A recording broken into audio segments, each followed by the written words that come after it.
Bienvenue sur le podcast Les Barniques sur Lago, présenté par Je suis voyageur. Je suis voyageur, c'est bien plus qu'une agence. C'est une équipe de conseillers et conseillères en voyage passionnés, dont je fais fièrement partie. On se spécialise dans les voyages d'expérience et les escapades haut de gamme. On est toujours à la recherche d'aventures qui sortent des sentiers battus. Envie qu'on devienne complice dans l'organisation de votre prochain voyage? Alors parlez-nous de votre projet sur le www.jesuisvoyageur.com. N'hésitez pas à sélectionner mon nom dans la liste pour travailler avec moi. Mais prenez le temps de lire les profils des autres conseillers aussi. Vous pourriez découvrir quelqu'un dont l'approche et les intérêts résonnent encore plus avec les vôtres. Maintenant, installez-vous confortablement et bienvenue dans notre univers.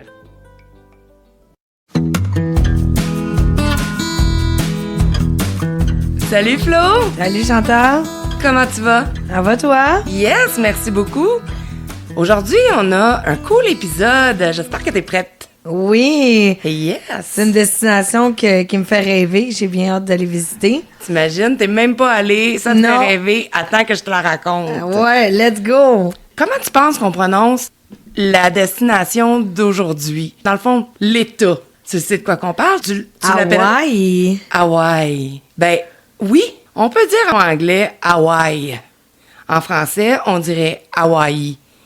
Mais si on veut l'appeler comme qu'elle s'appelle pour le vrai, on va dire Hawaï. Ça va s'écrire H-A-W-A-I apostrophe I en langue hawaïenne. Le petit apostrophe s'appelle un okina. Puis c'est comme un coup de glotte qui sépare les deux syllabes. Donc on va vraiment dire Hawaï. OK, fait que tu disais ça là-bas. Oui, OK, parfait. T'as appris à le dire, j'imagine. j'ai appris à le dire avant de partir. Je voulais OK. J'aime ça, moi, être certaine de bien dire les choses pour pas avoir de l'air d'une totale touriste. Ouais. Fait que Hawaï, des fois je vais dire Hawaï aussi, puis des fois je vais dire Hawaï. OK, on s'entend pour ça? Ouais, parfait. Merveilleux. Donc, Hawaï, c'est devenu le 50e État américain le 21 août 1959. C'est un archipel volcanique formé par l'activité d'un point chaud sous l'océan Pacifique. Mon Dieu, hein, ce que ça peut faire, les volcans? Dans l'eau surtout. Oui. L'archipel d'Hawaï compte 137 îles au total. Il y a des îlots, il y a des atolls et rochers compris. Mais pour nous, les voyageurs, on va souvent parler des 8 plus grandes îles principales. Donc, Oahu, c'est le cœur battant. C'est là que se trouve Honolulu. Et souvent, les gens vont dire « Ah, je suis allé à Honolulu ». Mais au final, ils sont allés à Oahu. OK. C'est-tu là où est-ce que Waikiki Beach puis Pearl Harbor? Exactement. Et le légendaire North Shore aussi. C'est la plus peuplée puis la plus visitée. OK, parfait. Fait que c'est toute la même affaire, dans le fond, quand on parle de ces 4 sujets-là, c'est toute la même chose. C'est tout sur la Hawaï. même île. OK. Oui, exactement. Ensuite de ça, on a Big Island. Big Island, ben là, c'est l'île des volcans. C'est la plus grande puis c'est la plus jeune. Elle habite le Volcano National Park, le Mauna Kea, fait que c'est le point culminant de l'État, puis c'est comme vraiment des paysages lunaires. On va y revenir dans un autre épisode que je t'ai réservé. On va parler de Big Island, de Maui et de Kauai. Maui, ben c'est l'île de la vallée. Elle est connue pour le Road to Hana, puis ça, j'ai tellement hâte de t'en parler. Tu vas voir, c'est un road trip qui dure 2 jours de temps. Il y a des plages vraiment magnifiques et c'est là qu'il y a eu des très gros feux, là, 2 ans environ. Ouais. Après ça, t'as Kauai. Ça, c'est l'île des jardins. Elle est sauvage et ultra verte. Puis t'as la Napalikos, Waimea Canyon, puis t'as des chutes d'eau là, dignes de Jurassic Park. Ah oui, c'est vrai, c'est là que c'est tourné. Hein? Oui, madame! Toutes les Jurassic Park? Ben, je sais pas, mais en tout cas, Ouais, la majorité, je pense. Hein, ouais, c'est ça. je peux pas te répondre. Il y a Molokai. Ça, c'est l'île la plus authentique.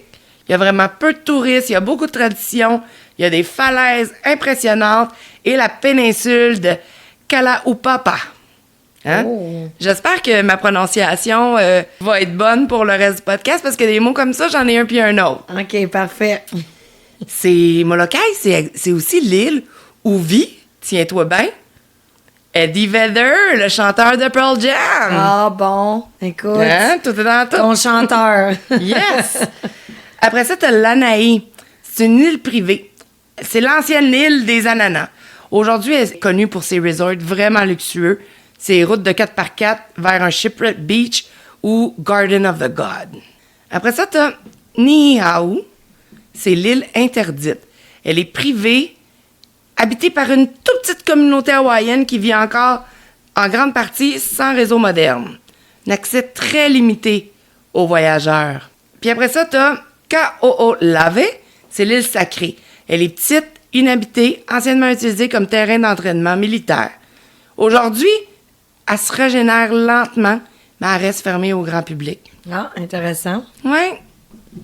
Écoute, Chantal, j'ai fait des recherches justement quand j'ai vu que tu décrivais un peu les îles, là, les 8 plus importantes.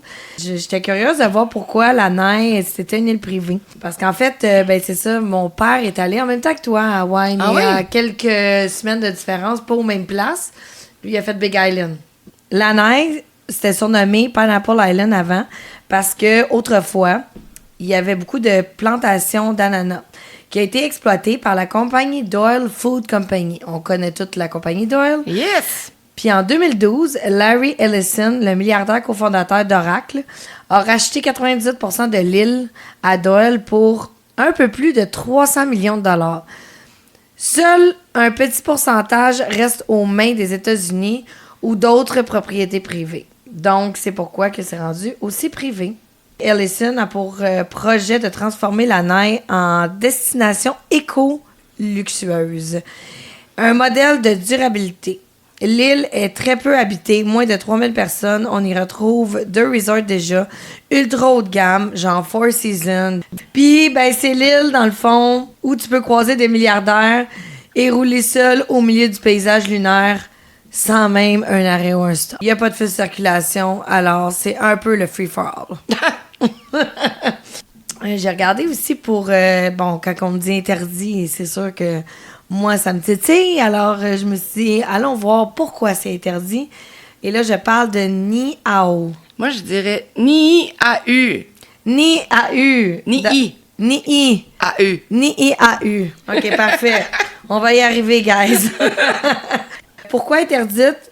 En 1864, le roi Kamehameha V vend l'île à la famille Robinson, qui était une famille hyper riche autrefois, qui avait plusieurs propriétés. Donc, depuis, cette île reste une propriété privée, qui est habitée par seulement une petite communauté hawaïenne qui compte environ entre 70 et 120 personnes. Puis, ce qui la rend unique, les habitants parlent encore couramment le Olelo Hawaii. La langue hawaïenne, celle dont Chantal parlait au début et que j'ai clairement de la misère à prononcer, mais tout le monde me comprend. Oui. Niihau est souvent appelée l'île oubliée. On y vit vraiment comme autrefois, hors du temps. Aucun réseau électrique ou eau courante moderne. Est-ce qu'on peut la visiter? C'est extrêmement limité. Il n'y a pas de touristes libres. Quelques tours privés en hélico ou en bateau pour observer la côte ou faire du snorkeling. Mais tu poses jamais vraiment le pied au cœur du village. Niihau, c'est comme un trésor culturel vivant, mais gardé loin du monde moderne. Puis la dernière que j'ai regardée, Chantal, c'était Kaho'olawe, l'île sacrée puis interdite. Pourquoi qu'elle est fermée? C'est considéré comme sacré par les anciens Hawaïens. Puis elle a été utilisée comme base d'entraînement et de bombardement de l'US Navy de la Seconde Guerre mondiale jusqu'à environ dans les années 90. Puis aujourd'hui, après des décennies de lutte, l'île a été rendue à l'État hawaïen en 1994. Mais encore aujourd'hui, Kaho'olawe reste fermée au public. Elle est gravement endommagée par des bombardements, est encore parsemée de munitions non explosées. Puis elle fait l'objet de projets de restauration culturelle et écologique pilotés par le Island Reserve Commission. Qui peut y aller? Uniquement des bénévoles ou des groupes culturels qui vont pour restaurer la flore indigène ou effectuer des rites traditionnels. Pas de touristes classiques, en tout cas. Tu sais, en Hawaï, ils ont beaucoup de légendes. Donc, il y a la légende de Maui et du soleil. Fait que Maui, c'est qui est dans le film Moana. C'est lui qui apparaît sur son radeau. Et Maui, héros de la mythologie polynésienne. Lui, il aurait ralenti le soleil en le capturant sur le sommet du Haleakala pour que sa mère puisse sécher son tapa. Depuis, Hawaï serait béni de longues journées ensoleillées. Hey, petite question, Chantal, avant que tu continues. C'est quoi un tapa? Ben, ça peut être un tapa hawaïen ou polynésien. Le tapa s'appelle aussi kapa à Hawaï. C'est juste un tissu traditionnel végétal qui a été fabriqué dans tout le Pacifique, mais surtout en Polynésie. Puis ça servait soit à faire des vêtements, des draps, des couvertures, des paréos, des offrandes cérémonielles. Ah, ben parfait, merci. Fait qu'il y a beaucoup de mythes polynésiens. Ils sont utilisés pour expliquer, par exemple, les phénomènes naturels comme la durée des jours ou des saisons. Il y a le concept Ohana. Ohana signifie famille au sens large, avec un esprit fort. C'est l'esprit communautaire. On parle beaucoup d'Ohana dans Lilo et Stitch. T'as la tradition du lei. C'est les colliers de fleurs qui symbolisent l'accueil, l'amitié, l'amour. Ils sont toujours offerts lors d'une célébration ou des arrivées. Justement, quand t'arrives à l'aéroport HNL, Hôtel Novembre Lima, par Daniel K. Inouye International Airport.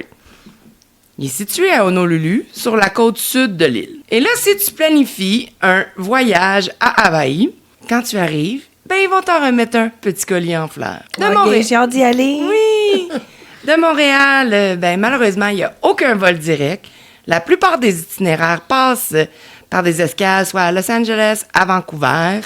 Un bon prix pour un vol va tourner autour de 650, mais sinon, généralement, des 800-900, puis ça peut même aller à 1300. On parle, c'est quand même un long vol avec l'escale, là.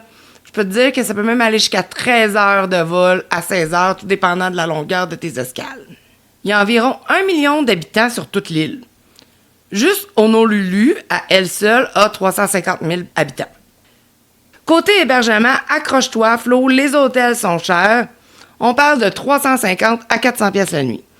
Si tu pensais sauver de l'argent avec un Airbnb, ben non, c'est à peu près pareil. À part si tu as envie de cuisiner tes propres repas et vivre un peu la vibe, je fais comme si j'habitais là, ben il n'y a vraiment pas une grosse différence de prix. Ouais, je sais, c'est exactement pourquoi je parlais encore. C'est parce que c'est très dispendieux. Oui, quand même. Mais tu sais, finalement, si on y réfléchit, c'est pas plus dispendieux que Nashville, là. C'était 400 pièces aussi, une nuit d'hôtel, même ton Airbnb. Ouais, mais faut pas que tu sois seul pour y aller. Ben c'est ça, non, ça c'est clair. Exact. Un budget moyen pour 3 jours, par personne. L'hébergement, on va dire 750 à 1200. Les repas, 200 à 300 $ canadiens. Puis là, ben, tu vas manger local, des food trucks, des pokéballs. Les activités, on va parler de 2 à 300 $ pour le snorkeling, la randonnée, des spots touristiques. Puis les transports, ben 150 $ canadiens, ou moi, je te dirais de préconiser une location de voiture. Les quartiers les plus populaires à Honolulu, ben t'as Downtown Honolulu. C'est le cœur financier et administratif avec des tours à bureaux, des restos, des musées, comme la Loa Tower. C'est pas le plus sexy, mais c'est là que tout se brasse. T'as Waikiki. Ben ça, c'est le plus connu. C'est là où t'as les plages de rêve, les hôtels de luxe, les boutiques, les restos qui dorment jamais. C'est le spot de touristes qui veut sentir l'océan à 3 minutes de leur Starbucks. Ah, un peu comme que j'aime moi. Puis t'as Diamond Head. C'est le quartier autour du célèbre cratère du même nom. T'as beaucoup de maisons résidentielles avec une vue sur l'océan puis un accès direct aux sentiers de randonnée. T'as le North Shore. Là, tu vas trouver le Waimea Bay, Sunset Beach, Banzai Pipeline. C'est les plages mythiques du surf. Puis t'as Turtle Bay, c'est des resorts chics, t'as des golfs, t'as des spas. T'as le côté est qu'on appelle le Windward Side. Là-bas, t'as le Kailua, c'est des plages paradisiaques, des ambiances locales, des boutiques super cute. T'as la Nakai, c'est une petite enclave résidentielle avec des plages de rêve instagrammables. Waimanalo, c'est un long ruban de sable blanc, tranquille et moins touristique. Fait que si tu veux la paix, c'est pas mal plus son spot que tu vas. Exact. Après ça, t'as la côte ouest, qu'on appelle le Leeward Side. Là, t'as Ko Olina. C'est des hôtels luxueux, des plages protégées, lagons artificiels. C'est là qu'est le resort Olani et le Four Seasons. T'as Kapolei, qui est considéré comme un peu le second big city d'Oahu. C'est en pleine expansion.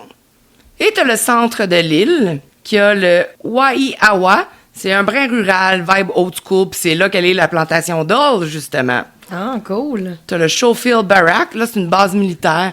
Donc, une ambiance plus fermée, bien sûr. Donc, ça fait le tour pas mal des plus gros quartiers d'Oahu. Fait que je vais y aller avec mon petit segment de conseils pratiques pour Oahu. Alors, le climat, c'est évident que c'est tropical à l'année longue.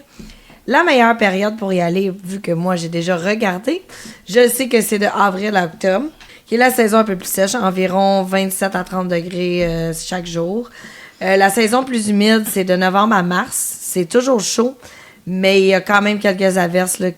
Donc, ce qu'on doit mettre dans notre valise et qui est en fait obligatoire pour cette destination, c'est la crème solaire Reef Safe. C'est pour la protection des coraux. Donc, si on ouvre ta valise à l'aéroport, puis t'as pas ce type de crème-là, il la jette au vidange, puis tu dois t'en acheter un autre en arrivant là-bas. Exact. Ah, ben c'est bon, ça, j'adore. Les souliers d'eau, les souliers solides pour marcher sur les roches. Donc, ça, c'est un must. Moi, je les oublie jamais maintenant dans ma valise. Des vêtements légers anti-UV, genre de rash guard pour le surf ou le snorkeling, si vous voulez en faire. Un masque, un tuba. Si tu veux éviter d'en louer un partout, là, c'est toujours préférable. Astuce locale, évite les plages bondées de monde à midi. Vas-y tôt le matin ou en fin d'après-midi. Loue une voiture pour explorer l'île. Les bus sont pratiques, mais super longs. Pour les spots de surf, respecte les locaux. Priorité aux surfeurs expérimentés du North Shore. Puis il y a 2 applis que je conseille. The Bus 2, ça c'est pour avoir l'horaire des autobus. Puis il y a le Uber ou le Lyft encore, parce que les taxis coûtent hyper cher. Comment tu l'écris, The Bus, l'appli? DABUS 2. En un mot? Ouais. OK. Il y a le Surf Line, donc en un mot aussi, pour les surfeurs. Ça, c'est un appli pour voir les conditions de vagues en direct, notamment sur le North Shore. Ça l'évite de te pointer au mauvais moment, en fait. Donc, c'est super pratique. M'as-tu sorti des lois insolites? Ben oui, Chantal. Moi, je me suis dit, moi, les lois, des fois, faut que je les connaisse, tu sais, parce que ça m'est arrivé quelquefois dans d'autres pays de faire comment c'est une loi, ça, dans ce pays-ci. Les lois insolites à connaître pour Oahu. Ben, les poules sauvages, là, c'est sacré.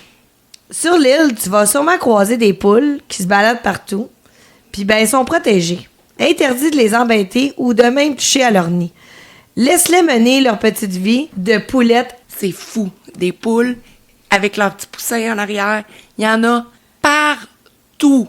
Tu tournes la tête, puis partout, là, il y a des poules. Sais-tu, ça vole haut, une poule. Ben oui, ça vole haut. Surtout quand elle est petite, là, j'imagine. Oui, ils sont tellement cute. Fait que je comprends qu'ils soient protégés, ils sont belles. Ben, ça, c'est comme en Inde, les vaches, c'est sacré. C'est ça. Exact. On a tous nos animaux sacrés. Le surf a un couvre-feu. Sur certains spots, comme Diamond Head, t'as pas le droit de surfer la nuit ou à certaines heures du matin pour protéger la faune marine et éviter les bobos. Pas de drink à la fois. Wow, Chantal, qu'est-ce qu'on ferait là-bas? On ferait dur. Dans les bars ou dans certaines plages, c'est illégal de transporter plus d'une boisson alcoolisée pour toi seul. Une main, un cocktail, pas plus. Ambiance avec modération version Aloha. Bye bye les pubs dans le ciel avec un avion. Les bannières tirées par avion, ben c'est interdit. Pas de pollution visuelle au-dessus des palmiers. L'océan garde toute sa magie. Klaxon, zen. Klaxonner sans raison valable? Interdit. À Oahu, on reste zen au volant. Un vrai bip, c'est seulement en cas de danger. Aloha Spirit oblige. Bonus! Ben, touche pas aux tortues. Mais ça, je pense que c'est vraiment partout, là. Honnêtement, j'ai pas vu un pays, j'ai fait tout ce qu'on pouvait toucher aux tortues. Les tortues de mer hawaïennes, au nu, sont des espèces protégées. Les toucher peut te coûter jusqu'à 25 000 $ d'amende US. Ouch! Garde tes distances puis ton selfie de loin. Pour finir mon segment, je vais vous parler des spécialités culinaires que j'ai retrouvées et qui font déjà un peu partie de ma liste. Donc, je suis déjà un peu prête à y aller. Alors, il y a les Pokéballs, comme avec quoi je suis arrivée l'autre fois. Oui, parce que les Pokéballs, il n'y a rien de mieux dans la vie. Exact. Il y a le Shave Ice. C'est un glaçon râpé arrosé de sirop que j'imagine que tu as goûté toi-même. Absolument. Oui. Donc, le Shave Ice, c'est un dessert typiquement hawaïen, super rafraîchissant. C'est la douceur incontournable, apparemment. À Oahu, pour survivre à la chaleur tropicale. Rien à voir avec une simple slush ou de la glace pilée. Ici, la glace est finement râpée, d'où le shave, presque comme de la neige ultra légère, qu'on arrose de sirop coloré et parfumé, genre la mangue, fruit de la passion, cerise, la goyave. Bref, tu choisis ta saveur. Les locaux le pimp souvent avec une boule de glace vanille cachée au fond, du lait concentré sucré versé dessus pour plus de gourmandise, ou même encore des haricots rouges sucrés façon asiatique. Eh oui, t'en as des options. Est-ce que ça te parle? T'aimerais-tu ça y goûter? Oh my God, vraiment. J'ai goûté les 2 options avec le lait condensé. C'était moins mon truc parce que, tu sais, c'est trop sucré puis j'ai plus la dent salée. Mais sinon, de manger ça quand il fait chaud, tu t'assois puis c'est juste comme une petite treat, là. Eux, c'est comme leur crèmerie là-bas. Ben, c'est ça qu'ils servent. OK, parfait. Ah, ça doit être bon. Ouais. C'est frais, c'est le fun et parfait à déguster après une journée de plage ou de surf. Si tu passes par le North Shore, fais un arrêt obligatoire chez Matsumoto Shave Ice. C'est une vraie institution. Oui, vraiment. Puis il y a des fils flots, je te le dis. Tu te dis, je vais-tu faire cette file-là juste vraiment pour avoir un shave ice? Ben oui, tu vas le faire. C'est comme au Portugal quand j'étais allée acheter des Nathan puis tu fais le line-up dans une place en particulier que c'est comme... Ça n'a pas de bon sens. Je pense que j'ai attendu 2 heures. T'as pas le choix. Non, c'est ça. C'est un must. Exact. T'as aussi le spam musubi. Ils servent du riz, des tranches de spam grillé, façon sushi. C'est quoi le spam grillé? C'est la curiosité hawaïenne, je te dirais. C'est le petit snack ultra populaire qu'on trouve partout à Hawaï. On les trouve en passant par les stations-service jusqu'au food truck. C'est un mélange entre le sushi puis le sandwich. Une tranche de spam grillé, c'est un jambon en boîte mythique, caramélisé avec une sauce teriyaki ou soya sucré. Servi sur un bloc de riz vinaigré, le tout maintenu par une bande d'algues nori comme un onigiri japonais. Puis pourquoi c'est cool? C'est parce que pendant la Seconde Guerre mondiale, le spam était un aliment pratique pour nourrir les soldats sur les îles. Puis c'est un symbole de l'influence japonaise dans la cuisine hawaïenne. C'est sucré salé, c'est ultra simple et parfait pour caler un petit creux après une rando ou avant de filer surfer. À tester au moins une fois, même si tu manges jamais de spam à la maison. Moi, JF aime vraiment ça, le spam, là. Moi, c'est comme, donne-moi pas du jambon en canne, là, je veux rien savoir. Mais, là-bas, je te jure, tout le monde a ça dans leur sac à dos. Ça coûte genre $1 US. C'est un bloc qui est à peu près gros comme ton poing. Tu manges ça, puis c'est vraiment, ça te foule, là. Et c'est du riz aussi. Hein? Ouais, c'est du riz avec une, tu sais, la tranche est à peu près 1 pouce d'épais. Puis là, c'est, comme tu disais, enroulé, puis ça tient par comme un petit sushi, l'algue, exactement. Ouais. J'y ai goûté. C'est pas mauvais, mais tu sais, moi, je me nourrirais pas à ça. Là. J'apporterais d'autres choses pour collation avant. C'est ça. Ouais. Mais bon, tu sais, c'est à partir de la guerre, donc on peut comprendre, tu sais, comme bien d'autres choses. Les patates, là, à la base, ça donnait aux chevaux, là. Ouais. Tu sais, puis là, nous, on en mange. Tu sais, je veux dire, à un moment donné, il y a une tradition qui s'instaure. Eux, c'était ça. Effectivement. Mais nous, c'était les patates. Quand on est allé à Hawaï, plus précisément à Oahu, en septembre 2023, bien évidemment, on a loué une voiture à l'aéroport. Mais pas n'importe quelle voiture en plus, hein? Une décapotable. Parce que oui, à Hawaï, c'est ça que ça te prend. Tu vas avoir le vent dans les cheveux, le soleil d'en face, puis avoir le feeling de surfer sur la route. Là, tout le monde, je vais vous donner un des meilleurs conseils. Quand tu arrives à ton auto de location, tu prends ton cellulaire, tu pèses sur record et tu fais le tour lentement. Mais genre vraiment lentement. Tu filmes tout, chaque coin, chaque recoin, chaque égratignure, chaque petit pet de mouche sur la carrosserie. Mais pourquoi? Moi, je le fais tout le temps. J'en ai jamais eu besoin jusqu'à ce fameux voyage au Mexique. Fait que pour l'histoire, on va vous la laisser dans le prochain podcast qu'on va faire avec Alex où ce qu'on va vous raconter le road trip. Mais bref, c'est mon conseil. Ça peut sauver le portefeuille, de sortir sa caméra et de faire le tour de la voiture. Moi, je fais toujours ça, même quand j'ai loué une moto en Thaïlande. C'était fortement conseillé, puis une chance, parce que quand on est revenu, ils voulaient me charger les égratignures, puis j'avais finalement même pas utilisé la moto 5 minutes, parce que j'avais vu un accident en avant de moi. T'avais eu peur? Oh, ouais, vraiment. De toute façon, j'aime pas vraiment la moto, mais tu sais, c'est comme le moyen efficace là-bas. Mais tout ça pour dire que même auto ou pas, vélo, même. N'importe quoi, ouais, finalement. vraiment. Ouais, Dès que vraiment. tu loues de quoi. Ouais, exact. Puis là, je voulais savoir, avec tous les fameux prix que tu m'as donnés tantôt, Chantal, vous avez décidé de rester où? On a fait une première nuit au Sheraton Waikiki. C'est vraiment un hôtel qui est mythique en plein cœur de Waikiki Beach. Il y a une piscine à débordement qui donne l'impression vraiment de flotter sur l'océan. Avec des chambres avec une vue directe sur le Pacifique, là, je te jure, c'est genre un spot où ce que tu te dis, OK, ça c'est une carte postale. Si tu veux voir un coucher de soleil en sirotant un Mai Tai, ben je te le dis, c'est là que ça se passe. C'était vraiment un bel hôtel. Ça sentait bon. C'était propre. C'était vaste. Écoute, il y avait un ABC Store. Parce que là-bas, les dépanneurs, c'est pas mal des... Ça s'appelle comme ça, des ABC Store. OK. Il y en a pas mal partout. OK. À l'intérieur, tu peux retrouver tout ce que tu as de besoin. Des petits plats préparés, vraiment bons. Des vêtements. Il y a de tout. Ils vendent même des spams. Bien sûr, bien sûr, ils vendent des musubi. Tu sais, j'ai bien aimé l'hôtel, je la conseille, j'avais fait plusieurs recherches. C'était 318 US la nuit, je crois. Quand même. Ouais. Ce soir-là, on est allé souper au Skybox Tap House. Ça, c'est un petit spot qui nous avait vraiment surpris là, à Waikiki parce que il y avait vraiment une super vibe avec une vraiment grosse sélection de bières en fût. Fait que c'était parfait pour nous, amateurs de houblon. Tu sais, c'est un bon choix de resto si tu sais pas trop aller puis que tu veux comme sortir un peu de la hub touristique, là. C'est une place où ce que t'arrives, tu trouves un coin. C'est comme un peu un sports bar, là. Tu peux regarder des matchs sur les écrans géants. Puis tu peux goûter à des plats très simples, mais variés.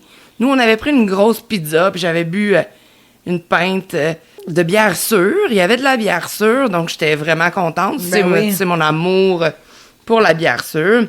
On était assis directement, nous, au bar avec le barman qui nous a donné plein de cues où aller. Ah, ça, c'est le fun. Ouais. Donc, je recommande le Skybox Tap House. Pourquoi qu'on est juste resté une nuit? Ben, c'est parce que le lendemain, on a quitté pour s'en aller vers Ko Olina. Fait que ça, si tu te rappelles, je te l'ai dit tantôt, c'est sa côte ouest. Puis c'était notre prochain arrêt. Est-ce que tu sais où est-ce qu'on est allé? Non, mais je pense que tu vas me le dire. Effectivement. Ça serait plate que je te le dise, que ça, on tout finit maintenant. Ben ouais, exact. Ben non, faut continuer quand même. Fait qu'on est allé à l'hôtel Aulani. C'est un hôtel qui appartient à Disney. On avait une chambre avec une cuisinette. Fait que c'était vraiment parfait pour aller au Foodland. Foodland, là, c'est un classique à Hawaï. C'est l'épicerie où tout le monde va remplir son frigo. Comment tu fais pour ne pas craquer pour le méga comptoir à poké? Je te jure, Flo, t'auras jamais vu ça. T'as des bacs de thon marinés de n'importe quelle manière que tu peux y penser. Après ça, de saumon. Fait que, comment que tu fais, c'est que t'achètes des pots, comme tu sais, ici, on achète des pots d'olive, des fois en Ouais, vrac. exact, ouais. Fait que t'achètes en vrac tout ce que tu veux. Ton thon d'une certaine saveur, après ça, ton riz dans un autre pot, après ça, tu sais, que ce soit tes... Tout ce que tu veux dedans. Exactement. Puis t'apportes ça dans ton frigidaire, puis tu te fais des pokés toute la semaine. Fait que tu sais, c'était vraiment bien parce que on va s'entendre que quand même à Aulani, les repas sont quand même dispendieux. Donc, des fois, pour un petit snack, 11h30 le soir, ou pour un petit dîner, ça nous a permis d'économiser en faisant ça. Ben oui, j'imagine. Ça doit pas être donné, là. Ça appartient à Disney. Effectivement. À Aulani, on a eu le droit à avoir un luau. Ça, c'est une expérience là, vraiment que tu veux pas manquer. Un luau, c'est genre une fête traditionnelle hawaïenne qui mélange musique, danse, histoire puis bouffe locale. Puis à Aulani, ben évidemment que c'est une version un peu plus Disney. Comme tout à Disney, tout est méga bien rodé.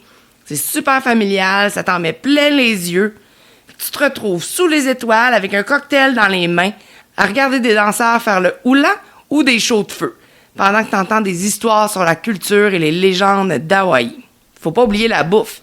C'est à volonté, c'est des plats typiques comme le poké, le Kahlua Pork, fait que c'est un cochon qui est cuit dans le sol, des salades, de pâtes. Finalement, tout le menu, je t'ai fait en fin de semaine, Flo, quand je t'ai invité. Exact. Des salades, des desserts tropicaux. C'est le genre de festin là où que tu finis ton assiette, mais que t'en reprends parce que c'est juste trop bon. Exact. En gros, un luau à Aulani, c'est un mix là, vraiment parfait entre le spectacle, la culture puis un festin à la sauce polynésienne. Tu peux pas aller à Hawaï sans au moins faire un luau. Que ce soit à Disney, si t'as des enfants ou si t'es là, ou sinon il y en a d'autres un peu ailleurs. C'est quand même dispendieux, je t'avertis tout de suite, là. Un luau, on parle d'environ 90 à 100 US. OK, parfait. Par personne. OK. Mais C'est une expérience. oui, parce que t'as vraiment toutes les filles qui dansent. C'est vraiment nice, là. Flo, t'as déjà goûté au Mai Tai que je fais avec la belle mousse sur le top? Oui. Juste en face de Aulani, il y a un resto qui s'appelle le Monkey Pod. Ben, le Mai Tai que moi, je décide de faire ici, j'ai copié leur recette. Il est excellent en passant. C'est le meilleur Mai Tai que j'ai bu de toute ma vie. Pas celui-là que je le copie. Pas le mien, mais le leur. Là. C'est celui que tu copies, en fait. Ouais. Il est encore meilleur que le mien, là. Fait que leur twist, c'est vraiment ça. C'est la mousse de fruits de la passion qu'il y a sur le dessus. Ça change vraiment tout. C'est vraiment frais. C'est équilibré. Puis moi, je trouve que c'est vraiment un drink qui est next level. Puis comment ils font la mousse? Avec un siphon à espuma, ou on appelle des fois ça aussi un siphon à chantilly. C'est beaucoup utilisé en pâtisserie, justement. Fait que là, tu fais une petite recette. Comme moi, à l'intérieur, je mets un blanc d'œuf, du sirop de miel, du sirop de fruits de la passion, du sirop d'orgeat. Ça descend de l'amande, le sirop d'orgeat. OK. Puis je mets de l'eau. OK. Je shake ça. Je mets 2 bonbonnes d'azote à l'intérieur. Puis je le laisse dormir 24 heures. Puis le lendemain, je suis prête à arroser le top de mes drinks de ça. C'est vraiment magique. C'est comme un dessert en même temps. Là. Ben oui, puis ça t'en prend beaucoup quand même, parce qu'en fait, on a pas fait beaucoup de drinks. Tu sais, mettons, ça te prend quand même une bonne quantité. Ben, c'est pas super. Je pense qu'en fin de semaine, j'ai réussi à en faire au moins une vingtaine. Ah là. oui, quand même, OK. Ouais. Fait qu'il y a une bonne capacité dans Ouais. OK, parfait. Bref, le Mai Tai du Monkey Pod, là, c'est pas juste un cocktail. C'est un souvenir que tu ramènes chez toi, comme moi j'ai fait, pour le refaire à tout le monde. Oui. Pendant qu'on sirotait nos Mai Tai au Monkey Pod, il y avait un chansonnier qui jouait des classiques hawaïens. Tu sais, là, tu te rappelles-tu d'Israël Kamakawi Wo Ole? Tu sais, le gars qui chantait Over the Ben oui. Rainbow? Comme, il est mort, lui, Oui. aujourd'hui, mais on dirait que c'était quasiment lui. Même grandeur, même grosseur, même carrure. Avec Same, but different. Oui, same, but different. C'était vraiment magique, là. C'était relax, puis c'était même un peu nostalgique à cause de ça. Tu sais, t'as ton drink, t'es en vacances à Hawaï, puis la musique te transporte, là, vraiment comme dans un autre monde, puis tu réalises juste que le moment est parfait. Quel genre d'activité tu peux faire à Aulani? Ben, il y en a vraiment pour tous les goûts, puis surtout beaucoup pour enfants, parce que bien sûr, c'est Disney. Fait qu'il y a le Auntie's Beach House. C'est un club pour enfants avec des ateliers créatifs, des jeux, des histoires. Puis oui, c'est inclus. Parce que là-bas, on va comme appeler les femmes des tantes, puis les hommes, on va les appeler des oncles. OK. OK? Parce que, tu sais, on se rappelle Ohana, la famille. Ouais, c'est pour un peu rendre ça égal. Oui, mais aussi pour signifier qu'on est en famille là-bas. OK, parfait. T'as des spectacles de musique, là, les louages, justement. Il y a la plage qui est comme vraiment dans un petit lagon privé. Tu peux faire du paddleboard, du kayak, ou tu peux juste flotter tranquille là, dans l'eau turquoise. Ça te donne vraiment juste envie de déménager là, je te jure, c'est de toute beauté. Il y a comme une petite piscine aussi sur le resort qu'on appelle Rainbow Reef. Puis à l'intérieur de cette piscine-là, tu peux réserver un temps pour aller faire du snorkeling. C'est un petit lagon, c'est vraiment rempli de poissons tropicaux. Puis t'as pas besoin d'aller au large pour voir Nemo. Fait qu'est-ce qui est le fun, c'est que les tout petits peuvent vraiment faire du snorkeling pour la première fois sans avoir des grosses vagues dans la mer. Puis c'est ce qu'on va regarder en bas, c'est tout comme, Ben oui. tu sais. T'as une vraiment grosse lazy river sur le site. Oh, j'adore ça. Moi, je vais au parc d'eau, là, Juste pour ça. Oui, je fais même pas de glissade. Je fais juste faire la Lazy River 4 fois, puis je m'en vais. On devrait s'en faire une dans ta cour. Ouais. Manque de place, mais OK. Et puis, il y a plein d'ateliers culturels, autant pour les adultes que pour les enfants. Fait que t'as fabrication de lait, cours de ukulélé, apprentissage des légendes hawaïennes. Tu sais, quand t'as juste envie de... Ça, c'est pas vraiment moi, mais... Tu sais, si t'as envie de faire autre chose que juste boire un cocktail, t'as des petites activités comme ça à faire. Puis justement, ben, t'as des dégustations de cocktails tropicaux dans différents bars du resort. Il y a aussi des rencontres avec les personnages de Disney, mais version hawaïenne. Fait que comme Mickey va être en chemise à fleurs, Moana va être là, Stitch va être là. Bien sûr, il y a des cours de yoga sur la plage. Si t'es une personne zen qui veut respirer profondément en regardant l'océan. Ouais. Tantôt, tu m'as parlé qu'il y avait beaucoup de restaurants. Peux-tu m'en nommer une coupe si jamais on a envie d'y aller et qu'on a besoin d'options, mettons? Oui, bien sûr. Je vais commencer par le plus cher. Là. T'as le Ama Ama. C'est un restaurant à plein air qui t'offre une cuisine hawaïenne moderne avec vue sur la plage de Ko'olina. C'est un resto qui te coûte un bras puis une jambe. Puis c'est des petites bouchées sur 5 services. Nous, on n'a pas vraiment eu un bon service. On s'est senti extrêmement rushés. On est arrivé là pour manger à 5h30 parce que c'était l'heure parfaite pour voir le coucher de soleil. Puis à 6h15, on avait fini de manger. Wow! Ça, c'est rare pour toi, là. Ben, surtout, c'était un repas 5 ben services avec ouais. un prix pour le 5 services. Je pense que c'était 125 US par personne. Tu veux le enjoy plus que 45 minutes, là? Oui. Ah. Fait que c'était pas l'expérience la plus glamour que pour le prix que j'ai payé, je te dirais. Après ça, t'as le Makaiki. Lui, il va proposer des plats frais, locaux, avec plein de saveurs internationales. Puis au petit déjeuner, lui, c'est avec des personnages de Disney. Ici, tu peux rencontrer Moana, Stitch, puis Chip 'n Dale. En français, tic-tac. Ah oui, eux autres! Puis là, il y a des trucs un peu plus rapides, là, comme le Hulu Café. Tu vas avoir des Pokéballs, des sandwichs. Off the Hook, qui est un lounge qui sert des plats légers, des cocktails tropicaux. T'as le Olelo Room. C'est un bar inspiré par les langues hawaïennes. Il propose des cocktails créatifs puis des petits amuse-gueules. Il y a un soir, on est allé chiller là-bas. C'était super relax, juste à côté de la piscine. Mais ce qui a vraiment fait notre soirée, c'est comme la déco, c'est comme des blocs en bois avec des mots en hawaïen puis des pictogrammes. Fait qu'on s'est mis à jouer, à trouver un mot et à le faire deviner à l'autre et à le faire prononcer à l'autre. Tu sais, on a passé genre 1h30 à faire ça, là. Ah, c'est cool, ça. Ouais, on s'est vraiment amusés puis ça nous a appris plein de mots en hawaïen. Ah oui? Ouais. C'est genre un jeu improvisé d'orthographe puis de chasse au trésor version Aloha. Ah, ben c'est cool, ça. Puis il y a justement un petit resto de Shave Ice. Une petite crèmerie de Shave Ice, si tu veux. Puis là, ma question qui tue. Comment était la plage? La plage était vraiment malade, là. Genre la plage de carte postale que t'avais comme screensaver en 2003. Oui. Tu sais, celle que tu pensais jamais voir en vrai. Exact. Et bang, dans ta face. Wow. Le sable il est doux, les vagues sont petites parce que c'est pas un spot de surf, là, là-bas. C'est vraiment fait pour la détente. T'as des chaises longues, des parasols dispo partout pour chiller toute la journée. Des chaises, il y en a en masse. Tu vas toujours en trouver une. C'est pas une plage privée parce que toutes les plages, techniquement, sont publiques. Mais tu sais, c'est juste devant 2 resorts, là. Fait que y a pas vraiment de outsiders ou de locaux qui vont là. Puis là, je te disais qu'il y a juste un autre resort qui a le même lagon. C'est le Four Seasons. Ça, c'est l'hôtel où ils ont filmé, tu sais, le film avec David Spade puis Lauren Lapkus. Un film que j'adore. Tu sais, c'est quoi? Non. The Wrong Missy? Non, jamais vu ça. Oh my God, faut que t'écoutes ça. Ah ouais? Il est sur Netflix, encore une fois. Tu vas triper, tu vas capoter. OK, on va aller voir ça. Jeff peut écouter ce film-là une fois par semaine. Là. C'est vraiment bon. Fait que, tu sais, dans le film, là, tu vois vraiment un décor de rêve. Ben, c'est vraiment la baie de Ko'olina. L'eau turquoise, les palmiers.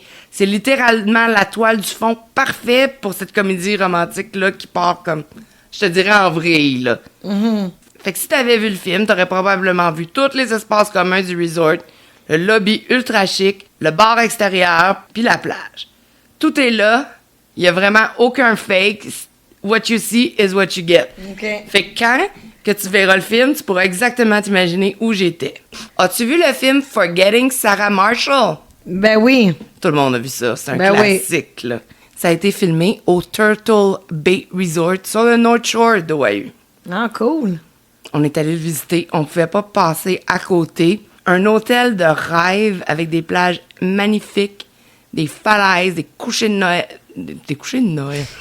Des couchers de soleil vraiment débiles. Puis une vibe, oh my God, je suis en vacances et je n'ai aucun problème. Et tu n'as sûrement aucun problème d'argent si tu es dans cet hôtel-là. Exactement. Laisse-moi te le dire. Tu sais, on a embarqué dans notre décapotable, puis on s'est dit, viens, on va aller visiter l'hôtel. Puis on a pris un verre au bar. On était comme un peu... on est rentré, puis on a juste fait comme si on ownait la place. Puis on s'est assis au bar, puis on a bu. C'était vraiment une belle activité qui nous a pas coûté trop cher. Ah, bon, ben ça, c'est cool, là, c'est bon à savoir. Écoute, je voulais reparler un peu de la plantation de Doyle, qui est située aussi sur la North Shore d'Oahu.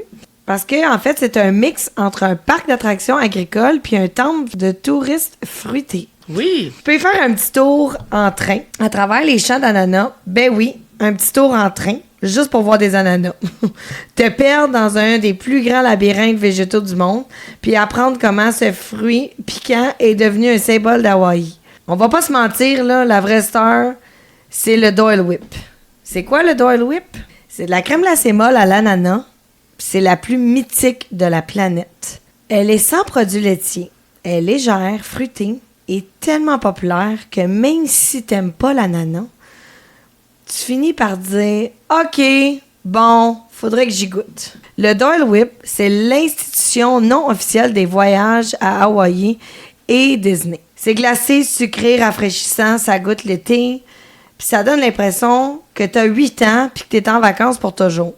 En gros, là, quand tu vas à la plantation de Doyle, tu fais le tour des champs d'ananas, tu te perds un peu dans le labyrinthe, puis tu finis avec un Doyle Whip qui fond trop vite au soleil parce qu'on est à Hawaï et que là-bas, le temps passe toujours un peu trop vite. Tu sais, du Dole Whip, la première fois que j'en ai mangé, c'est à côté d'un de mes manèges préférés à Disney, The Enchanted Tiki Room. Et c'est vraiment un des snacks les plus populaires à Disney. Et quand on a pu goûter à celui de la Doyle Plantation, on se disait comme « Oh my God, on mange the real thing! On est ici où ce que tout ça a commencé. » C'était comme « Oh mon Dieu que c'est bon! » Puis là, des brain freeze, là, on s'arrête pas, c'est trop bon, tu manges. Vraiment, je conseille à tout le monde, s'ils vont à Disney, de pas manquer un Dole Whip. Ils font des fois un gâteau à l'ananas renversé. Ouais, moi j'ai déjà goûté. Puis dessus, wow, ils mettent le Dole Whip. C'est incroyable, un gâteau à l'ananas. Ouais. Fait que pendant qu'on était à Aulani, ce qu'on a fait, nous, c'est qu'on a pris la voiture quasiment tous les jours, puis on est allé se promener un peu partout. J'avais entendu parler d'un restaurant qui s'appelait Broke the Mountain Grinds. C'est un resto sans prétention qui était vraiment juste à côté de l'hôtel. Leur spécialité, le Garlic Furikake Chicken. Ça, c'est un plat de poulet croustillant assaisonné d'ail et de furikake, une garniture japonaise à base d'algues et de sésame qui a même attiré l'attention de l'émission Diners, Drive-In and Dive de Guy Fieri. C'est ce qu'on a mangé et probablement le meilleur 10 $ que j'ai jamais investi de ma vie. C'était une fusion savoureuse de cuisine hawaïenne et filipino avec des plats comme le porc adobo, des côtes courtes braisées puis des crevettes à l'ail. Les portions étaient généreuses puis le prix était tellement raisonnable. L'ambiance était décontractée. J'ai adoré. Puis je te dis, c'est un des repas qu'on a payé le moins cher, mais qui était comme au top, là. OK. Fait que, tu sais, des fois, gars, 125$ US à Ama, j'ai pas été contente. 10$ là, j'en rêve encore de la saveur, tu sais. Non, mais exact. Est-ce qu'il y a d'autres choses que du poulet ou c'est seulement du poulet? Non, il y a plein de choses, des crevettes, OK. name it, là. Sur le North Shore, on a aussi été chez Giovanni Shrimp Truck. Fait que c'est un food truck légendaire sur le North Shore. C'est simple, là. Tu peux pas aller à OAU puis pas aller là. C'est presque un rite de passage. On a fait la file, encore une fois, puis on était prêts à se régaler. Le spot, là, il est connu pour ses crevettes à l'ail. C'est servi dans une barquette de styromousse avec du riz collant puis une sauce à l'ail tellement intense que tu sens que t'es en vacances puis que t'auras une haleine de dragon toute la journée. Mais tu t'en fous parce que c'est vraiment juste trop bon. Puis tu sais, tu manges ça avec tes mains, là, c'est toutes des crevettes, faut que tu décortiques, là. C'est juste débile. Puis tu sais, ce qui fait le charme là, du camion de Giovanni, c'est pas juste la bouffe, c'est aussi comme tout le style graffiti sur son food truck. Tout le monde a laissé sa signature dessus. Fait que c'est comme un tableau vivant de toutes les personnes, dans le fond, qui ont goûté à ces fameuses crevettes. Wow! Fait que Giovanni, c'est du beurre à l'ail, des crevettes parfaitement cuites, puis un feeling unique de manger un plat simple, mais parfait. Assis sur des tables à pique-nique, sous des palmiers hawaïens. Je te le jure, c'était délicieux. Ah ben, j'imagine la façon que tu parles, ça me donne vraiment faim. J'ai fait un top 5 des plages incontournables à Oahu. Lanikai Beach, c'est vraiment une carte postale vivante. Sable blanc farineux, eau turquoise fluo, vue sur le Mokulua Island. Le spot parfait pour un sunrise en paddle. Le Waikiki Beach, la plus mythique. Le surf est facile, les cocktails en mer, puis le Diamond Head en arrière-plan. C'est touristique, mais immanquable. Il y a Sunset Beach, qui est North Shore, mais en version vraiment plus élargie, plus grande. En hiver, il y a des vagues de fou, puis il y a des pros du surf. Puis en été, ben il y a un coucher de soleil qui porte bien son nom. Il y a Anoma Bay. C'est une réserve marine qui est protégée pour faire du snorkeling avec des poissons tropicaux, de l'eau cristalline. Mais la réservation est obligatoire, puis la crème solaire Reef Safe est exigée. Puis il y a Waimanalo Beach, qui est tranquille, qui est super longue, qui est bordée de pins. L'endroit rêvé pour s'éloigner des foules et pique-niquer comme un local. Puis dis-moi, Chantal, as-tu fait du surf à Hawaï? Non, j'en ai pas fait, mais je suis allée visiter toutes les plages que tu viens de nommer. OK.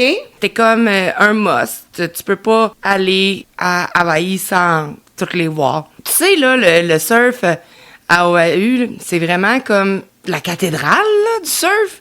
C'est l'île la plus réputée dans le monde entier pour ses spots légendaires, ses compétitions mythiques, puis ses vagues qui vont du petit rouleau de débutant à la montagne liquide des pros. T'as le pipeline, ou plus précisément le Banzai Pipeline, qui est à la fois le nom du spot de surf et le nom du type de vague légendaire qu'on y trouve. Pipeline, c'est une plage sur le North Shore à Oahu. C'est très célèbre dans le monde du surf. Ben, ce qui la rend unique, c'est la forme de sa vague. Quand la houle arrive, elle se casse sur un récif peu profond, puis ça donne des formes énormes de tubes parfaits. Ce qu'on appelle le fameux barrel ou justement le pipeline. Mm-hmm. Les surfeurs expérimentés, ils glissent à l'intérieur du tube, littéralement, dans la vague. C'est comme hyper technique, très dangereux, mais magnifique à regarder. Ah ouais, ben c'est ça, quand ça commence à rouler, c'est là qu'il rentre dans la vague. Ouais, c'est assez impressionnant. Ouais, c'est un des spots les plus difficiles puis les plus prestigieux au monde. Toutes les pros vont aller se mesurer à ces vagues-là, surtout en hiver.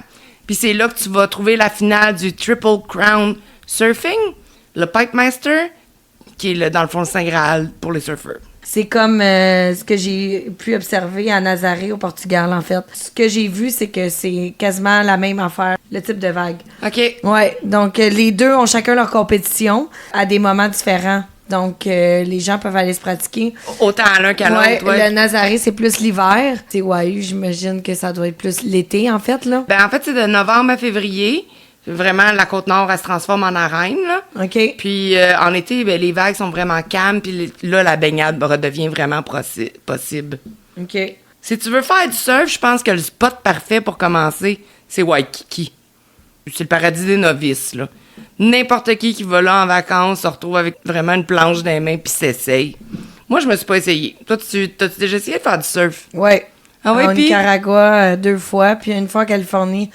Ben, écoute, c'est faire un peu du snow, mais il faut vraiment que tu sois habile de te tenir sur tes jambes, là. Surtout être capable de slider sur la planche pour monter. Ça, c'est ce que je vais toujours retenir, c'est que t'es couché, puis là, Puis écoute, j'avais pas de rash guard, là. J'ai été au sang le lendemain presque, là. Fait que, tu sais, bref, je sais qu'on va faire éventuellement un épisode sur Nicaragua, mais, tu sais, c'est du sable noir. Tu sais, puis ce que je vois, c'est qu'ils ont tous leur type de vagues, en fait. Ouais, puis chaque place. Ouais, vraiment. Il y a plusieurs compétitions de surf à Oahu, dont le Triple Crown of Surfing. Ça, c'est la série de compétitions la plus célèbre à Oahu. T'as 3 étapes légendaires, toutes sur le North Shore, entre novembre et décembre. Puis en deuxième, t'as le Eddie Aikau Big Wave, qui est organisé à Waimea Bay. Elle n'a lieu que si les vagues dépassent le 20 pieds, donc 6 mètres minimum. C'est un hommage au légendaire surfer Eddie Aikau, qui est presque un spirituel pour les locaux. Un fun fact, Eddie would go est devenu une expression locale, ça veut dire « ose foncer » quand personne d'autre n'oserait. Ah, c'est nice. Ouais, vraiment. T'as aussi le Volcom Pipe Pro, qui est une autre compétition majeure à Pipeline. L'un des spots les plus dangereux au monde. T'as des tubes parfaits, mais c'est très casse-gueule. Puis c'est réservé aux pros aguerris. La saison des grosses compétitions, c'est l'hiver, de novembre à février. Donc, si tu veux voir des vagues géantes et des pros, c'est the moment pour visiter le North Shore. Alors, un petit conseil, arrive tôt le matin, amène une glacière et de quoi t'asseoir dans le sable, car ça se remplit très vite. Et reste toujours dans les zones protégées pour la fonte marine. Puis je voulais savoir, Chantal, as-tu fait d'autres activités à Oahu? Oui, on est allé visiter le Byodo In Temple. Ça, c'est comme un petit coin de Japon à Oahu. C'est niché dans la Valley of the Temple Memorial Park à Kaneohe. C'est sa côte est. C'est comme une réplique du célèbre temple du même nom qui est à Uji, au Japon. Ça a été classé patrimoine mondial de l'UNESCO. Il a été inauguré en 1968 pour commémorer les 100 ans de l'arrivée des premiers immigrés japonais à Hawaï. C'est un havre de paix. C'est un pavillon bouddhiste qui est rouge avec un grand Bouddha doré à l'intérieur. Il y a un étang rempli de carpe koi, des petits ponts en pierre, des jardins zen impeccables. Puis il y a la cloche sacrée, qu'on dit bonne chaud, que tu peux faire sonner pour t'attirer la bonne fortune puis chasser les mauvaises vibrations. Fait qu'on va là-bas pour se balader, méditer ou simplement savourer le calme. Il y a comme une énergie spirituelle. Même sans être bouddhiste, là, l'endroit invite à la contemplation. On a bien aimé ça, c'était comme juste 7 $ rentrée. Puis ça a fait vraiment une belle journée. C'est comme un patchwork religieux aussi. Quand tu montes pour aller là, tu vas croiser des majestueuses églises chrétiennes, qui est comme, il y en a une qui est surnommée la Westminster Abbey of the Pacific, qui a été construite en blocs de corail, imagine-toi donc. Wow! C'est vraiment beau. C'est impressionnant. C'est tout blanc, ça n'a pas d'allure à quel point c'est beau. Des missions protestantes aussi, il y a des temples shinto, et il y a d'autres sanctuaires japonais. Bref, c'est vraiment à voir pour l'architecture des lieux. On a aussi été visiter Diamond Head. Ça, c'est le cratère mythique de Waikiki. C'est impossible de rater sa silhouette, là, le Diamond Head. C'est un ancien cratère volcanique, vieux de plus de 300 000 ans. Il est perché juste à l'est de Waikiki. Son nom vient de l'explorateur britannique du 19e siècle qui pensait avoir trouvé des diamants dans la roche. Mais c'était juste de la calcite étincelante. Tout le monde y va parce que c'est une randonnée iconique. C'est un sentier court, mais qui te fait travailler les mollets sur un moyen temps, on va te dire. C'est 45 à 60 minutes à peu près pour l'aller-retour. Il y a des tunnels, des escaliers raides, puis il y a un ancien bunker militaire. À l'arrivée, là, tu as une vue panoramique à 360 degrés sur Honolulu, Waikiki Beach, et puis l'océan Pacifique. C'est le spot parfait pour ton selfie de carte postale. Puis, moi, tu penses que je l'ai monté? Non, je suis allée en auto. C'est ça, je me disais. J'étais comme, ça m'étonnerait que tu aies fait 60 minutes de randonnée. Ouais. Non, dans le fond, tu peux monter en char. Il y a un parking, c'est à peu près 10$. Mais il faut que tu termines le reste à pied pour te rendre au sommet. Il n'y a pas de navette. Puis, l'accès direct en voiture se rend pas vraiment au top. Mais au moins, on a fait la moitié en auto. OK. Mais le parking, là, je vous avertis, est souvent plein. Fait qu'il faut soit arriver tôt ou avoir de la patience pour se trouver une place. Ça l'ouvre à quelle heure, le parking? À peu près à 8 h du matin. Ah, quand même, mon Dieu. Fait que Ouais. ça se remplit vraiment rapidement, là. Exact. En fait, t'es mieux de dormir, là. Ouais. Est-ce que tu es allé visiter quelque chose en lien avec Pearl Harbor? Non. T'as le Pearl Harbor puis le USS Arizona Memorial. Je l'ai vu de loin. Hein, un peu comme à San Diego. Ouais, c'est tu le l'as même vu de loin. principe. C'est le même principe. C'est un site qui est vraiment touristique. Mais tu sais, c'est quand même chargé d'émotions, là, de l'histoire du 7 décembre 1941. L'attaque surprise de la base navale par les forces japonaises qui a précipité l'entrée des États-Unis dans la Seconde Guerre mondiale. En moins de 2 heures, il y a plus de 2400 Américains qui ont perdu la vie. C'est une grande partie de la flotte du Pacifique qui a été détruite ou gravement endommagée. Tu as le USS Arizona Memorial. Ça, apparemment, que c'est la partie la plus marquante de la visite. C'est une structure flottante blanche qui a été construite au-dessus de l'épave du cuirassé USS Arizona qui repose encore dans le fond du port. Il y a plus de 1100 Marines qui y sont encore inhumés. Fait que le navire, c'est comme un peu leur tombeau marin. Tu prends un bateau-navire pour rejoindre le Memorial.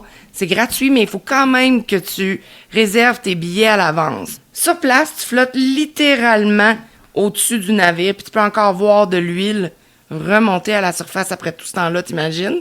Wow. Les locaux appellent ça « Tears of the Arizona ». Les larmes de l'Arizona. Ben oui. Le site de Pearl Harbor comprend aussi plusieurs autres visites. Donc, tu sais, pour les gens qui aiment vraiment tout ce qui a attrait avec la Seconde Guerre mondiale, tu as le Battleship Missouri Memorial, qu'on appelle aussi le Mighty Mo, qui est le cuirassé sur lequel la reddition du Japon a été signée en 1945. Donc, la fin de la guerre. Oui. Tu as le USS Bowfin Submarine Museum, un sous-marin de l'époque que tu peux visiter à l'intérieur. Puis, tu as le Pearl Harbor Aviation Museum, avec tous les avions restaurés puis les objets d'époque et les récits des survivants. Wow, ça, c'est clair que je passerai au moins 2 jours là-bas. Oui, fait que je t'ai fait des petits conseils pratiques. Il n'y a aucun sac qui est autorisé là-bas. Sac à dos, sac à main, là, rien. Même pas ta petite sacoche Herschel. Mais ça, c'est un fanny pack. Ouais. Il n'est même pas autorisé. Non. Wow, Aucun OK. sac. Faut que tu réserves à l'avance, comme je te l'ai dit tantôt. Parce que même si c'est gratuit, les billets sont limités chaque jour. Puis pour voir tout ça tranquillement, ben, tu te prévois au moins 3, 4, 5 heures. Là. C'est un lieu de recueillement, fait qu'il faut parler pas trop fort, un peu comme à la bibliothèque. Puis on s'habille de façon respectueuse, plus précisément. Donc, c'est comme si tu visitais un temple, là. C'est la même chose. Exactement. Il a précisé tantôt que dans le temple, j'imagine que tu as visité, il fallait aussi s'habiller. C'était plus enlever ses souliers qu'il fallait faire dans OK. ce temple-là, ouais. OK. Quand j'ai visité des temples, ça dépendait, là, mais des fois, il fallait que tu portes comme... Couvre tes épaules. Ouais, ouais. exact. Ouais. Il y a une autre chose que j'ai faite, par exemple, je suis allée au Anaoma Bay. C'est vraiment le spot de snorkeling qui est préféré. C'est une réserve marine protégée, puis c'est la plus célèbre de l'île. C'est littéralement un ancien cratère volcanique qui s'est effondré. Ça s'est rempli d'eau turquoise puis de coraux colorés. C'est devenu un paradis pour les poissons tropicaux. Oh, ça doit tellement être beau à voir. Ah, Fait que tu l'as vraiment fait. Oui, oui, c'était malade. L'eau, c'est vraiment pas profond. Le courant est faible. C'est vraiment, vraiment parfait pour le snorkeling, pour n'importe qui, même les débutants. Tu sais, tu peux y voir plus de 400 espèces de poissons tropicaux, dont le fameux Umu, Nuku, Apuaa. Le poisson trigger emblématique d'Hawaï. Juste pour le fun, essaye donc de le prononcer, toi aussi. Ah, non, ça va aller. Le Unu, Kunu, Kuapoa. Fait que dans le fond, je me suis pratiquée vraiment longtemps pour bien le dire, là, mais dans le fond, c'est des syllabes qui se répètent. Ouais. Umu, Nuku, Kuapoa. Non. Très bien, Ouais. tu le dis bien. En tout cas, quelque chose de même. Puis il y a plein de tortues qui se baladent sur la baie, c'est vraiment nice. Fait que, ce qu'il faut savoir avant d'aller là-bas, là, c'est que c'est une réserve protégée. Fait que là, je te dis, tout a été pensé pour limiter l'impact humain. Le nombre de visiteurs est limité chaque jour. Les zones de baignade balisées. T'as pas le droit de marcher sur les coraux, bien sûr, of course. Ça te prend? Ta crème solaire Reef Safe. Fait que c'est la loi. Absolument. Une réservation obligatoire. Il faut que tu réserves ton créneau à l'avance en ligne parce que la baie ferme quand la capacité est atteinte. Puis, c'est tout le temps plein. Ouais, ben c'est ça. Une petite question, là. Quand t'as pas ta crème solaire, là, ils en vendent-tu un peu partout? Oui, c'est toute la Reef Safe là-bas. OK, parfait. Fait que si jamais tu l'oublies, tu la perds, peu Ouais. importe, là-bas, ils en vendent. Ouais, ça coûte Ok. un bras puis une jambe, mais oui. Ouais, c'est ça. OK, parfait. Avant que tu puisses plonger, chaque visiteur doit regarder un petit film éducatif pour apprendre à protéger le récif puis la vie marine. Fait que vraiment, là, tu t'assieds sur un petit banc, t'écoutes un petit film. Autre truc à savoir, c'est fermer les mardis pour permettre à l'écosystème de se régénérer. Oh, je les adore. Vraiment, c'est tellement bien pensé. Dans toutes les places, en fait, ça devrait être comme ça, moi, je trouve. Oui, t'as raison. Ouais, vraiment. Des petits conseils pratiques si tu vas là-bas. On te l'a déjà dit, amène ton masque et ton tuba, si t'en as, parce que tu peux le louer sur place, mais là, tu t'entends que tu mets la bouche sur le même tuba que tout le monde a mis leur bouche. Moi, je préfère apporter le mien. OK. Vas-y tôt le matin, parce que l'eau est vraiment plus claire. Il y a moins de monde, les poissons sont plus actifs. Puis t'as pas le droit de nourrir les poissons. Perturbe leur régime naturel. Ouais, ben ça, c'est exactement. Fait qu'en gros, là, cet endroit-là, c'est comme avec son eau cristalline, ses bancs de poissons multicolores, puis sa vibe écolo. Anoma Bay, c'est comme nager dans un aquarium géant, mais version nature préservée. C'est exactement ça. Wow, ça devait être complètement fou comme journée. Il y a des figures historiques comme Elvis Presley qui a un lien super fort avec Hawaï à travers ses concerts, les films comme, mettons, Blue Hawaii, qui est vraiment un classique. Ouais. T'as le roi Kamehameha. Lui, c'est l'unificateur de toutes les îles hawaïennes. On en a parlé tantôt, en plus. Exactement. Oui. Et t'as une femme vénérable, autant qu'on pouvait parler de Frida Kahlo sur l'épisode du Mexique, ben ici, on va parler de Amelia Earhart. Elle, c'est la première aviatrice qui a effectué un vol solo entre Hawaï et Californie. Ben justement, en parlant d'elle, est-ce que tu savais que c'était une pionnière du ciel de Hawaï dans l'histoire? Oui, c'est une des plus grandes figures de l'aviation.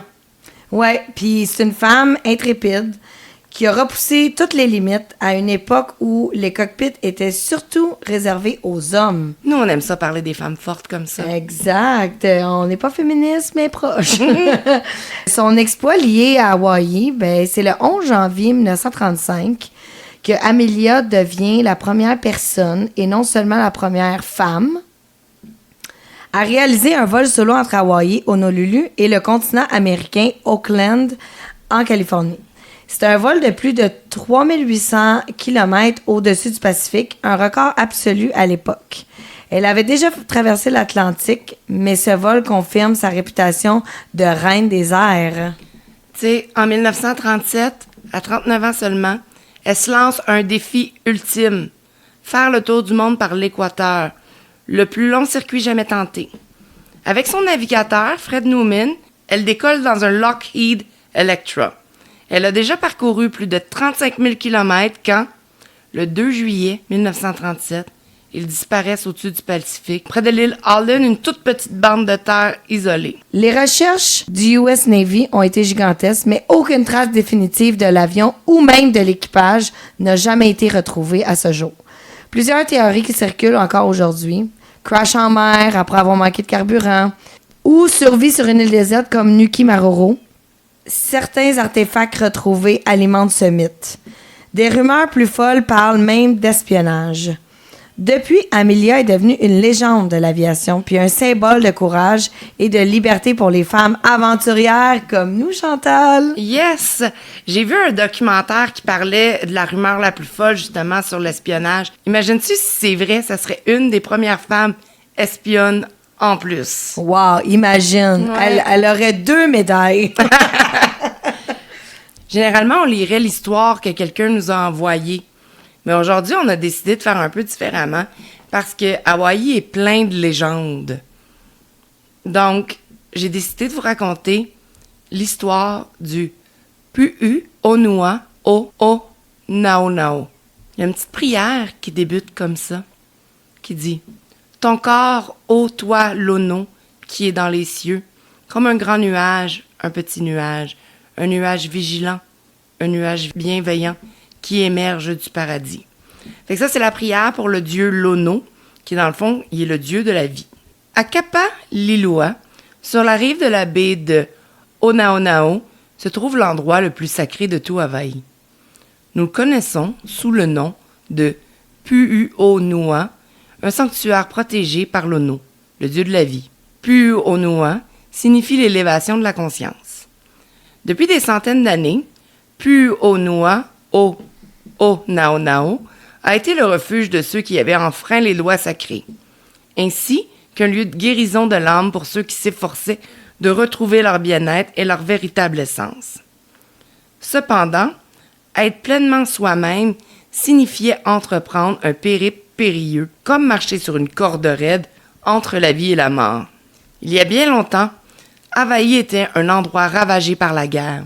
Les chefs du clan rivaux se battaient pour le contrôle de l'île et de ses nombreuses ressources abondantes. Je vais vous raconter l'histoire d'un guerrier honorable qui, après avoir défié au combat et l'avoir perdu, avait ainsi violé les lois sacrées.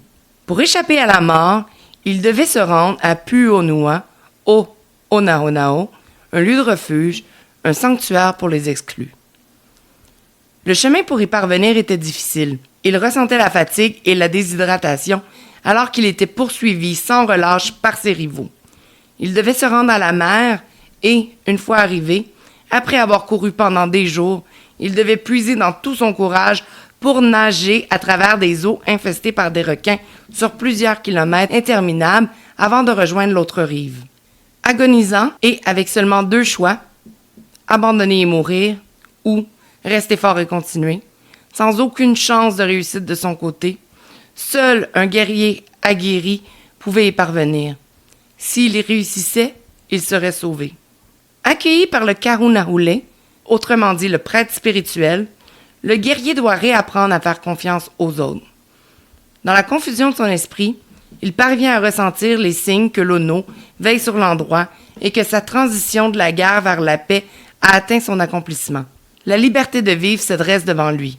Le premier pas vers l'acceptation de l'aloha, qui représente paix, amour et surtout compassion, consiste à trouver sa force physique. Cependant, l'étape la plus importante est de retrouver sa force mentale en entreprenant une odyssée spirituelle. Pendant l'éveil, le Karunaule se montre bienveillant mais exigeant envers le guerrier. Il lui enseigne et lui montre ce qu'est véritablement le Pu'uonua, la sagesse, l'humilité et l'espoir. Ici, on peut ressentir la présence de Lono et être transformé spirituellement.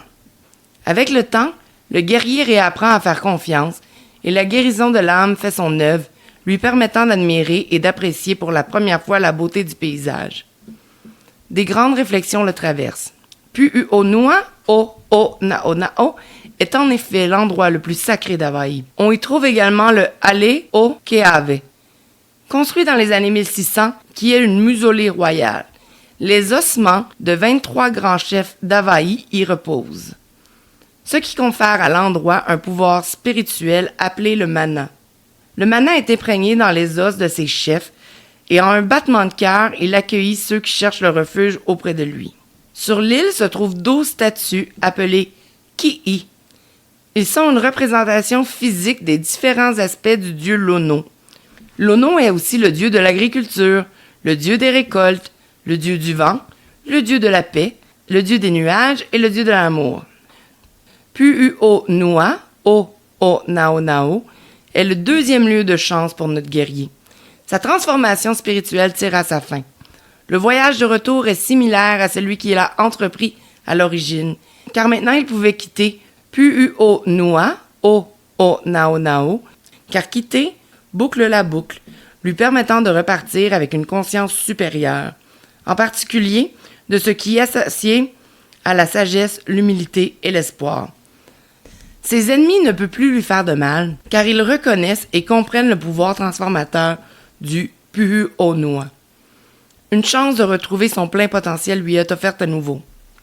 Aujourd'hui, le parc national de Pu'uonua O'Naonao est devenu un refuge dans le Nouveau Monde, un endroit que les Hawaïens désirent fièrement partager avec nous, le monde entier. Le temple sacré, Ale o Keawe, ne contient plus les ossements de leurs ancêtres, mais le mana y est toujours présent. Et nous avons tous le droit à une 2e chance.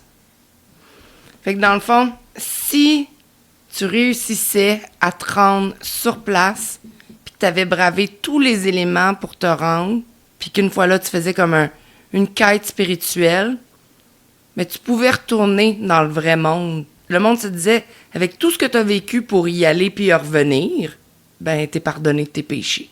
Ah ben. C'est un peu ça. C'est ça ma petite histoire. Je mettrai sur notre Facebook le lien de la vidéo explicative. C'est probablement une chose les plus belles que j'ai jamais vue de ma vie, ce petit vidéo-là. OK. Qui explique cette histoire-là. Parfait. Donc, j'ai voulu la partager avec vous aujourd'hui. Et la prochaine fois, dans un autre épisode qu'on consacrera à Kauai, Maui puis Big Island, je raconterai la légende des Menehune. OK. C'est ma préférée, celle-là. D'accord. Alors, on n'oublie pas de nous laisser une petite note sur Spotify, Apple Podcasts, n'importe où. On vous en est reconnaissant. Oui, puis on n'oublie pas de s'abonner à notre Instagram, à notre page Facebook, puis également à notre newsletter, Les Barniques sur la Go. Puis aussi, on attend vos histoires avec impatience. On a hâte de vous lire. Si vous avez des anecdotes de voyage, si vous avez des péripéties, des mauvaises histoires qui vous sont arrivées, ne vous gênez pas. Vous avez juste à nous écrire un courriel sur lesbarniquesurlago@gmail.com. Sur ce, Flo, on se dit à la semaine prochaine. Yes, à la semaine prochaine. Ciao!